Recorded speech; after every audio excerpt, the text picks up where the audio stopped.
बिस्मिल्लाहिर्रहमानिर्रहीम। अस्सलाम वालेकुम dear students, I am your English teacher Khalid Hussain. आज 26 मई 2021 इंग्लिश के लेक्चर में हम प्रेजेंट कंटिन्यूअस टेंस के बारे में पढ़ने वाले हैं, जो कि आपकी ग्रामर की बुक के पेज नंबर 77 पर मौजूद है।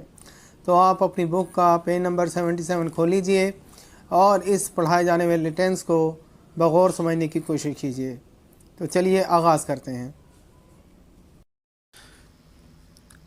आज के लेक्चर में हम present continuous tense active sense में पढ़ने वाले हैं।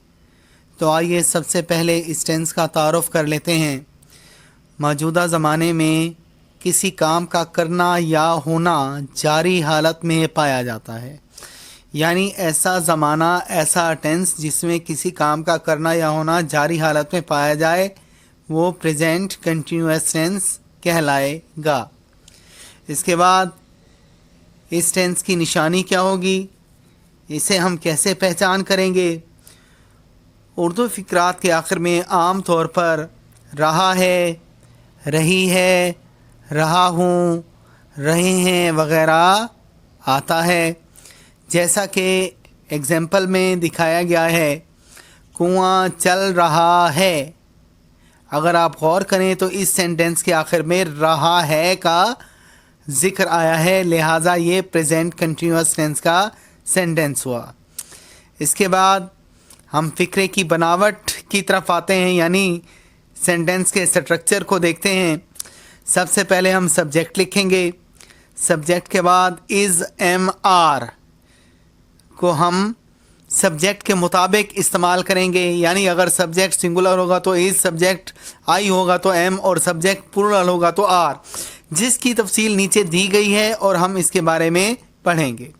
उसके बाद वर्ब की आईएनजी वाली फॉर्म, जिसे आप फोर्थ फॉर्म भी कहते हैं, इस्तेमाल करेंगे। उसके बाद ऑब्जेक्ट। यहाँ पर एक बात मैं बताना ज़रूरी समझता हूँ, वो ये कि सब्जेक्ट काम करने वाले को कहते हैं और ऑब्जेक्ट जिस चीज़ पर काम हो रहा हो, जिस चीज़ के बारे में हम बात कर रहे हों, उसे ऑब्जेक्ट कहते हैं। तो आइए इसी स्ट्रक्चर को एग्जाम्पल के मुताबिक देखते हैं। मैं पाकिस्तान का नक्शा बना रहा हूँ। बेटा, इस सेंटेंस में मैं सब्जेक्ट है, बनाना वर्ब है और ऑब्जेक्ट है पाकिस्तान का नक्शा। तो स्ट्रक्चर के मुताबिक हम सब्जेक्ट, वर्ब, ऑब्जेक्ट को तरतीब देकर लिखेंगे तो ये सेंटेंस क्रिएट हो जाएगा। I am drawing the map of Pakistan. I subject, draw verb और मैप ऑफ पाकिस्तान ऑब्जेक्ट। अब यहाँ अगर आप गौर करें तो सब्जेक्ट हमारा आई है, लिहाजा हमने आई के साथ एम का इस्तेमाल किया। अब इसी बात को एक नोट के ज़रिए वाज़े करते हैं। We use is if subject is singular third person, he, she, it और सिंगुलर नेम। हम इसका इस्तेमाल करते हैं अगर सब्जेक्ट सिंगुलर थर्ड पर्सन हो। अब सिंगुलर थर्ड पर्सन में ही, शी, इट और सिंगुलर नाउन यानी वाहिद इसम शामिल हैं। ही, शी, इट या सिंगुलर नाउन आ जाए तो हम इसके साथ एज का इस्तेमाल करेंगे। And we use are with we, you, they, और हम वी, यू, दे वगैरह के साथ आर इस्तेमाल करते हैं।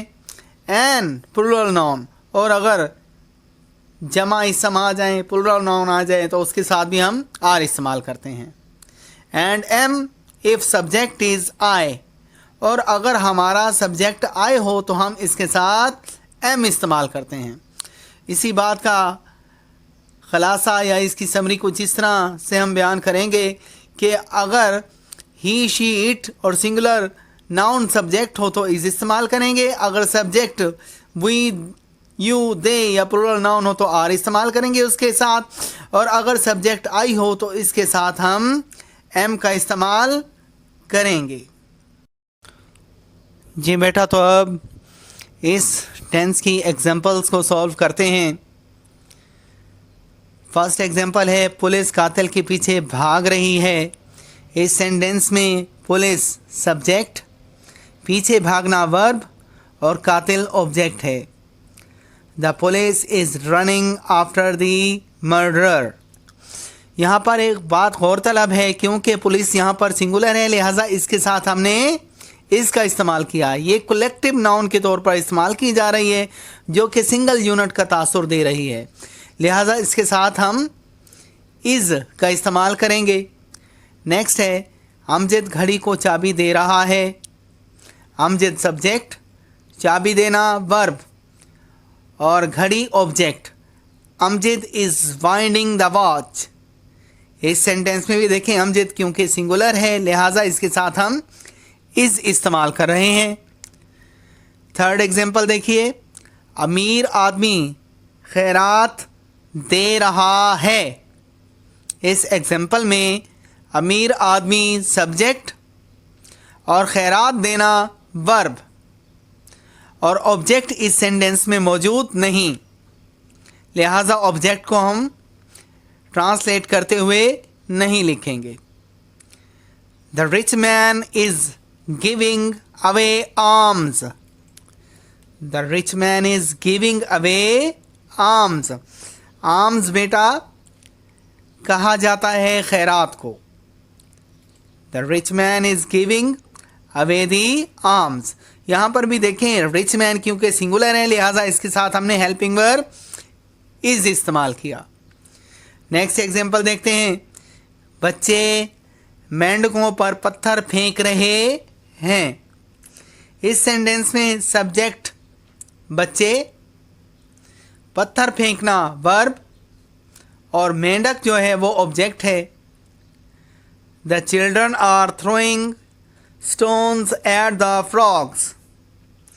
अब यहाँ पर चूंकि चिल्ड्रन यानी चाइल्ड की प्लूरल है, चिल्ड्रन यानी ये जमा है, तो इसके साथ हमने हेल्पिंग वर्ब आर इस्तेमाल किया। The children are throwing stones at the frogs. यहाँ पर अगर आप गौर करें तो मैंने जो हेल्पिंग वर्ब हैं उन्हें मैंने रेड कलर दिया है और इस टेंस में जो वर्ब की फोर्थ फॉर्म यानी आईएनजी वाली फॉर्म इस्तेमाल हो रही है उसे मैंने ब्लू कलर से मेंशन किया है। नेक्स्ट एग्जांपल देखते हैं, मैं अपनी घड़ी तलाश कर रहा हूँ।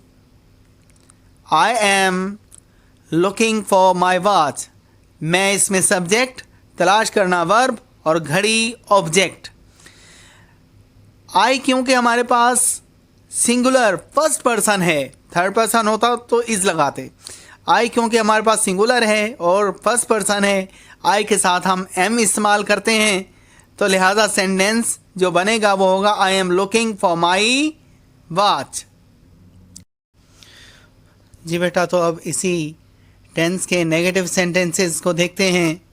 नेगेटिव सेंटेंसेस का स्ट्रक्चर कुछ इस तरह से है। सबसे पहले सब्जेक्ट लिखेंगे, उसके बाद सब्जेक्ट के मुताबिक इज़ एम आर में से किसी एक का इस्तेमाल करेंगे।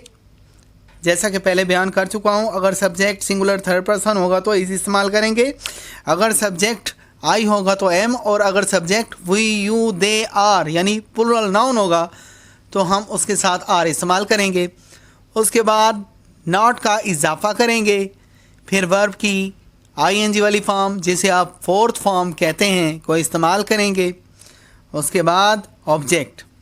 तो आइए इसी स्ट्रक्चर को मद्देनज़र रखते हुए इन एग्जांपल्स को सॉल्व करते हैं। फर्स्ट एग्जांपल है, हम जायदाद तकसीम नहीं कर रहे हैं। हम इसमें सब्जेक्ट, तकसीम करना वर्ब और जायदाद ऑब्जेक्ट है। We are not distributing the property.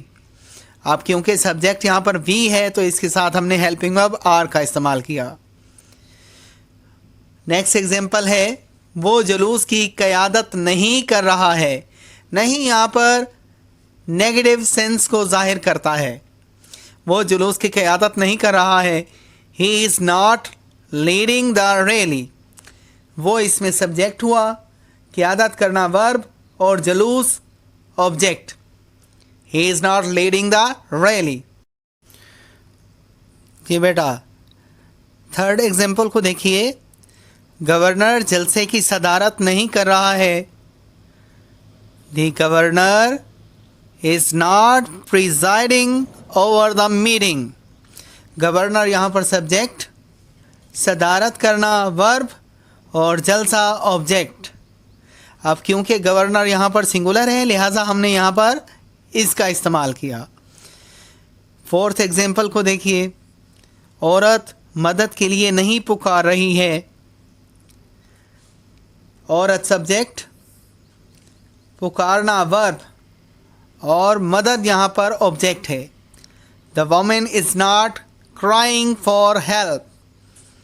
Women क्योंकि यहाँ पर सिंगुलर है लिहाजा हमने हेल्पिंग वर्ब इसका इस्तेमाल किया। जी बेटा, तो अब इसी टेंस के इंटेरोगेटिव सेंटेंसेस को देखते हैं। तो सबसे पहले इसका स्ट्रक्चर मुलाहिजा फरमाइए। सबसे पहले बेटा हम सब्जेक्ट के मुताबिक इज़ एम आर में से किसी एक का इस्तेमाल करेंगे। उसके बाद सब्जेक्ट के बाद वर्ब की आईएनजी वाली फॉर्म, जिसे आप फोर्थ फॉर्म कहते हैं, को भी इस्तेमाल करेंगे। याद रहे कि फोर्थ फॉर्म बेसिकली वर्ब की फर्स्ट फॉर्म के साथ आईएनजी का इस्तेमाल करके, आईएनजी का ऐड करके, इजाफा करके बनाई जाती है। उसके बाद ऑब्जेक्ट, और ऑब्जेक्ट के बाद आप क्वेश्चन मार्क का इस्तेमाल ज़रूर करेंगे। तो आइए इसी स्ट्रक्चर के को मद्देनज़र रखते हुए इन एग्जाम्पल्स को सॉल्व करते हैं। फर्स्ट एग्जाम्पल है, क्या तुम खबरें सुन रहे हो। क्या यहाँ पर जाहिर करता है इंटेरोगेटिव को, और इसके अलावा सेंटेंस के आखिर में क्वेश्चन मार्क भी दिया गया है, जिससे जाहिर होता है कि ये सवालिया जुमला है, यानी इंटेरोगेटिव सेंटेंस है। तो इसमें तुम सब्जेक्ट हुआ और सुनना वर्ब और ख़बरें ऑब्जेक्ट। तो इसका जो ट्रांसलेट करेंगे वो कुछ इस तरह से होगा, are you listening to the news. Are you listening to the news.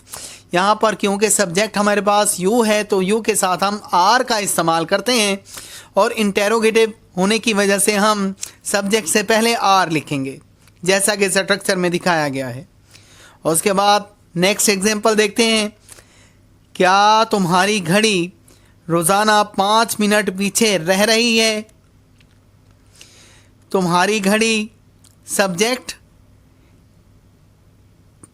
पीछे रहना verb, is your watch losing 5 minutes daily. अब क्योंकि यहाँ पर सब्जेक्ट सिंगुलर है, यू यहाँ पर सब्जेक्ट नहीं है बेटा, ज़हन में रखना, कहीं आप यू समझते हुए आर लगा दें। यहाँ पर सब्जेक्ट है योर वॉच, तुम्हारी घड़ी, ये सिंगुलर है, तो इसके साथ हम इज़ का इस्तेमाल करेंगे, is your watch losing 5 minutes daily. उसके बाद थर्ड एग्जाम्पल को देखिए, कितने आदमी इस कारोबार में शरीक हो रहे हैं। ये भी बेटा इंटेरोगेटिव सेंटेंस है, जिसमें कितने का लफ्ज़ इस्तेमाल किया गया है। अगर हम इंग्लिश में बात करें तो हाउ का वर्ड इस्तेमाल करके इसे इंटेरोगेटिव बनाया गया है। How many men are sharing this business. यहाँ पर men क्योंकि प्लुरल है लिहाजा इसके साथ हम हेल्पिंग वर्ब आर इस्तेमाल करेंगे। नेक्स्ट सेंटेंस यानी फोर्थ सेंटेंस को देखिए, तुम कौन सा रिसाला पढ़ रहे हो। बेटा ये भी इंटेरोगेटिव सेंटेंस है, जिसमें कौन सा यानी विच का इस्तेमाल किया गया है। बेटा यहाँ पर एक बात याद रखें कि जब भी किसी सेंटेंस को विच इस्तेमाल करके इंटेरोगेटिव बनाया जाता है तो उस सेंटेंस का ऑब्जेक्ट विच के साथ शुरू में लगा दिया जाता है, यानी सब्जेक्ट से पहले हम ऑब्जेक्ट विच के साथ लगा देंगे। विच मैगजीन, मैगजीन यहाँ पर ऑब्जेक्ट है जिसे हमने सब्जेक्ट यानी यू से पहले लिखा है। Which magazine are you reading. अब यहाँ पर अगर आप गौर करें तो मैंने हेल्पिंग वर्ब आर इस्तेमाल किया है। बेटा ये आर जो है मैगजीन के मुताबिक नहीं बल्कि सब्जेक्ट यू के मुताबिक हम इस्तेमाल करेंगे। विच मैगज़ीन आर यू रीडिंग। जी तो अजीज़ तलबा, ये था हमारा आज का लेक्चर। उम्मीद करता हूँ कि आपने इस लेक्चर के हर हिस्से को बगौर सुना होगा और समझने की कोशिश की होगी।